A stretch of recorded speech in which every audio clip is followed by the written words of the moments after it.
The Fujifilm X100V is a premium compact fixed lens camera from Fujifilm that is built in the traditional rangefinder style.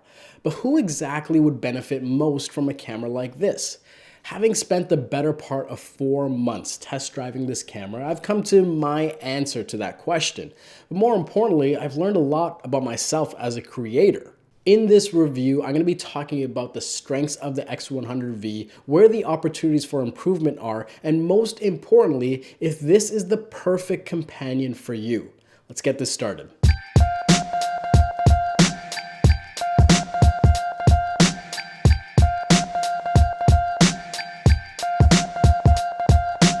Welcome back everyone, I hope you're keeping safe. This is another review on the channel and something I've been waiting a long time to do. And well, my reviews are a bit lengthier than some of my other videos, so to make this easier for you, I've listed all the important timestamps in the description. So if you're watching the whole thing, I appreciate that. But if you want to skip to something that you're really looking to learn more about, all the timestamps again are in the description. Back in April of 2017, when I was first looking to try out Fujifilm as my new camera solution, the X100F was the first camera I was considering. I was looking at getting this camera, testing out the waters, and then eventually, if it worked out, adding some interchangeable lens cameras from Fujifilm to replace my Nikon system at that time. Well, I threw a little bit more trust Fuji's way and just went to the interchangeable cameras. I picked up the X-T2 and well, the rest is history.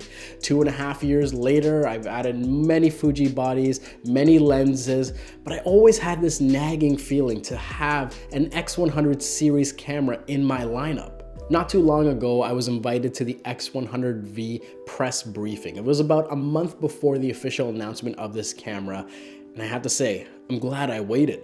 Touted as a camera for image makers, however ubiquitous that might sound, there were numerous improvements made to this camera, and what really stood out to me was the attention to detail. Whether it was the new 23mm f2 lens that renders much sharper images, especially wide open, or the brighter, faster, more colorful viewfinder, or the tilting LCD that sits so flush with this camera it's nearly imperceptible. And let's not forget the Made in Japan seal that one could argue was reserved for Fujifilm's most coveted products.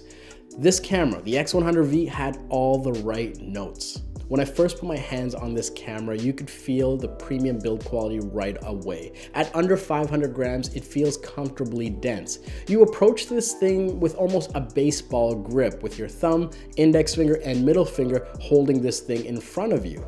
And now, with the new changes, the slight changes to the curves, you're not gonna accidentally trigger that Q button, that quick button, which I had a problem with on the X100F.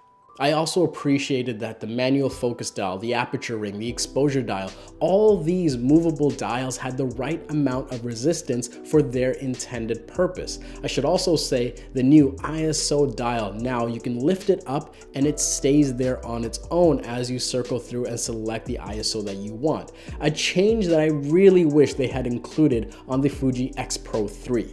All of this is packaged in a nice, premium body that is nearly weather resistant. Yes, nearly. When speaking to Fujifilm, they told me that the front element that moves up and down, well, that gasket around, it was just too small to integrate weather sealing into that portion. So when you buy this camera and you want to make it completely weather resistant, you will have to buy their adapter and some sort of UV filter to seal it off. I was mixed about this. At first I thought, well, why couldn't you just figure out some sort of solution? But ultimately the team at Fujifilm went in a direction where they gave the choice back to the consumer. At first I thought this was a bit of a cop-out, but looking at the economics and the physics of this entire thing, I kind of like that we have the choice to decide whether we want complete weather resistance. If this is a non-issue for you, well, you don't have to worry about it. You get to appreciate the slim profile of this camera. But if you do want to, well, you can buy the adapter, buy your own filter, and use your own funds to give it full weather resistance, not having to pay this premium back to Fujifilm. So ultimately it comes back to choice, and at this time, I'm okay with it. Personally, I opted to swap the silver version of this camera for the black one, and I just felt it had a little bit more sex appeal going for it. I started using it around the house, on my walks, and on my trips, and the benefits of a camera like this really began to shine through. The tilting screen, while I was skeptical at first, is a remarkable benefit to have. I like this traditional style where I can tilt it down and look at things from a much lower perspective without having to crouch. So when I'm chasing my toddler around the house or outside, it just made for capturing shots a lot easier. The X-Trans4 sensor that's been brought over from the X-T3 brings over all the advancements that they put in up to this point, which includes their autofocus capabilities. And while this isn't the best on the market, there are still some considerably better options available from the likes of Sony and Canon. Don't get me wrong, this is still fantastic. It was tracking my subject, and in most situations, you will find that it works incredibly well. And if you compare this to the X100F, well, this is a huge improvement. If you're deciding between these two cameras, ask yourself, is there a lot of movement in the type of photography that you're doing? Is there a lot of low contrast environments? If that's the case, you have to give a tip of the hat to the X100V and consider that over the X100F. Another thing worth noting is that this camera can focus as low as -5 EV, and when you pair this to the near silent leaf shutter on this camera, well, you can take pictures without greatly impacting your environment. So depending on where you're shooting or how you capture your images, it is more discreet than other camera solutions on the market. Again, that leaf shutter is incredibly quiet, and when you compare it against other cameras, even cameras in Fuji's lineup, it is damn impressive how quiet this camera is with a mechanical shutter. Again, you can go to electronic, but then you forego some of the advantages of a mechanical shutter, which is why this is incredibly impressive. My first weeks with this camera showed incredible promise, but was this the honeymoon period, or was this thing the real deal? As the weeks progressed and the months progressed, a truer picture of this camera began to formulate. While a handful may argue that this sensor is outdated, I have to say that's simply bullshit. At well under 2 years old, this 26 megapixel sensor continues to produce remarkable images and continues to stand the test of time with all the updates that are being ushered in by Fujifilm. You get some special rendering from this sensor, and paired with the right film simulation, you can make for some remarkable images right out of the camera. Now add to this, the Fujifilm X100V also has a built-in 4-stop neutral density filter that you can easily toggle. This means that in super bright environments, you can still go wider and capture a unique picture, a picture that you're intending to capture without the need for additional accessories. Again, this whole idea of being able to capture a remarkable image in the moment. Further to this, the leaf shutter also allows you to sync a flash at any speed. You don't have a limit at 1/250. This is something you just don't see on most cameras, to say the least. The OLED viewfinder at 3.69 million dots is a joy to use and refreshes more than fast enough for what you're shooting, but I have to say, I just enjoy using the optical viewfinder. At 0.52 magnification, it gives you just the right amount of space for this 35mm equivalent focal length, and the box, the frame lines, they adjust to where you're focusing, whether it's really close or much further out. It's something that I just had fun shooting with. And yes, this isn't a true rangefinder camera. I like to think of it as a rangefinder camera for fans of autofocus. And yes, I say this and I hear the Leica users just scoffing in disgust. Regardless, I like the fact that this viewfinder is also off to the left, where I can see what I'm about to compose, but also have another eye open and perceiving the environment and my surroundings. And let's also consider that this offset allows for those of us with much larger noses, well, to have a much freer experience. And really, this all adds up to a much more enjoyable shooting experience. And that matters, because if you enjoy picking up the camera, if you enjoy using it, you will bring it with you more places, and as a result, shoot more pictures. This is an incredible summation of features to give this real driving force behind a piece of technology that will hopefully create more art. What else do you need? Even though this camera is clearly not designed or marketed for videographers or video shooters or even YouTubers, It packs a ton of great video features. Being able to shoot up to 4K at 30p or up to 1080p at 120 frames per second, you have a lot built into this camera right off the bat. On top of this, what separates this camera from the X Pro 3 is that you have a built-in micro HDMI port to couple with that USB-C port. So you can really get a great feed out of this camera into a recorder, for example, that I'm using right here, and get up to 422 10-bit video files. To keep it simple, just these rich video files that you have a lot of latitude with. Now marry this to the reliable autofocus system on this camera, you have an extremely capable YouTube camera. Really, you can go around and capture some phenomenal B-roll or talking head points and produce some great products for your channel. It's something that I was quite surprised by. Add to the fact that with a USB-C adapter, you can plug in headphones, or a 2.5mm adapter and you can plug in a microphone. This is a very capable video solution, to my surprise, even if it isn't as marketed as such. Now, with all that said, this camera is not without its faults. While the X100V is a remarkable camera, there are some clear ways where this camera could be improved. I'd love to see an update if there is a way to use the ND filter in video mode, being able to go outside when it's really bright out and turn on that ND filter for 4 stops of reduction. That'd be a powerful update to this already amazing camera.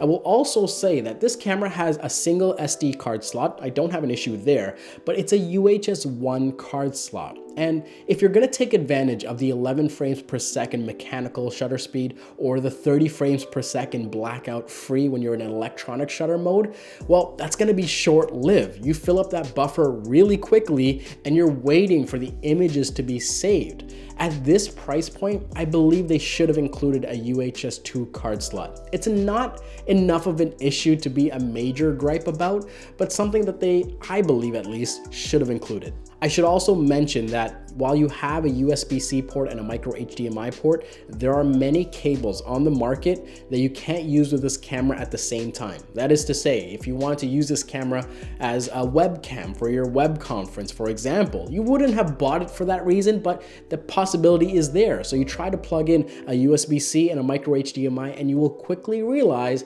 that most cables will not work. It just won't allow you to plug both of them at the same time. There's not enough room. And this is an oversight that is kind of embarrassing. Now, personally, I found that if you use an Apple USB cable, like the ones that they include for their laptops, and an Atmos micro HDMI adapter, those tend to work. They have enough space there. But the fact that you don't have the space that you'd be getting on an X-T4, for example, well, that seems like a bit of an oversight for Fujifilm. There's also the issue of overheating. On the first version of this camera, there was people reporting that this camera would overheat and reach a thermal ceiling and then shut down for safety when you're recording 4K footage continuously. I tried to replicate this issue and it did not shut down on me. It got noticeably warm, but not uncomfortably so, if that makes sense. I went outside and recorded in 4K continuously and didn't hit that limit. Now I went back to my office, turned up the room temperature and recorded 4K continuously and still did not hit that ceiling. And during my testing process, Fujifilm went out and released a firmware update that allows you to raise that thermal ceiling and theoretically being allowed to record a lot longer. Again, I didn't run into this issue, but I do know some people that did prior to this update coming out. At this time, scouring the web and looking at what people are saying, it just doesn't seem like that much of an issue. It doesn't seem like it's impacting most of the Fujifilm X100V users on the market. If this changes over time, I'll make sure to add a comment and pin it to the top of this video, but it just doesn't seem like that much of an issue. When you're using this camera and recording in 4K for long periods of time, again, it will warm up a little bit, but not uncomfortably so. And if you're asking me, it's just not that much of an issue, and I don't think it's enough to warrant you not considering this camera if it is on your radar. Weighing this against other premium fixed lens compact cameras on the market, I'm hard pressed to find something that shines significantly brighter than the X100V. In my eyes, the closest competitor is the Ricoh GR3, and I think deciding between the two is largely preferential than it is about outright specs. What pleases me most about the Fujifilm X100V is how much better it got over its predecessor. The flaps on the side don't open as easy as they used to. The flash is surprisingly useful when you need an extra bounce of light for that in-your-face photography. And at 420 shots per charge, Fujifilm's managed to squeeze a little bit more battery life out of the one that is included in this camera, the same one that was used on the X100F. So where have I landed on this camera? Well, I believe that most photographers should consider this as their primary solution for their secondary camera. Meaning that regardless of what system you're in, when you need that secondary camera that is effortless, that you pick up to go to places, not the one that you use to get work done, the one that you use for fun, this should be among the top that you consider. Something that is effortless, something that's portable but packs a ton of features, something that's capable but beautiful, and something that you are just delighted to take with you everywhere. If you're asking me, the Fujifilm X100V ticks all those boxes, and more importantly, I think this is the best looking modern Fujifilm camera to date that also happens to produce amazing images. It doesn't become cumbersome even when I have it outfitted with my essential accessories. And while the removal of the D-pad may trigger some people, I'd argue that the refinements across the board make this a much more complete product. And in one word, effortless. It is a companion camera that is simply perfect for me. And don't get me wrong, this can be a primary camera for many enthusiasts and hobbyists out there. But for me, this is just one of those cameras that you use when you're not working, when you want to capture more but not make that such a tall order to start doing, when you want to be able to capture the beauty in the day-to-day, the nuance in your lifestyle. This is a camera suited for that. The balance between build quality, sex appeal, and photographic capabilities make this thing an impossible thing to leave at home. Even if it's just a walk outside, you want to bring this camera with you.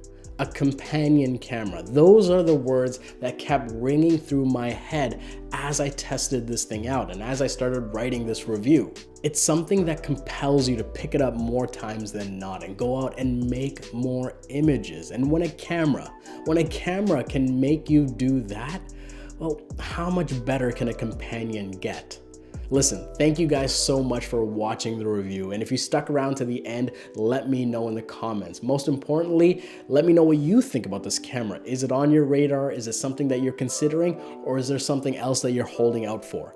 As usual, my name's Gajan. Thank you again for watching, and I'll see you next time.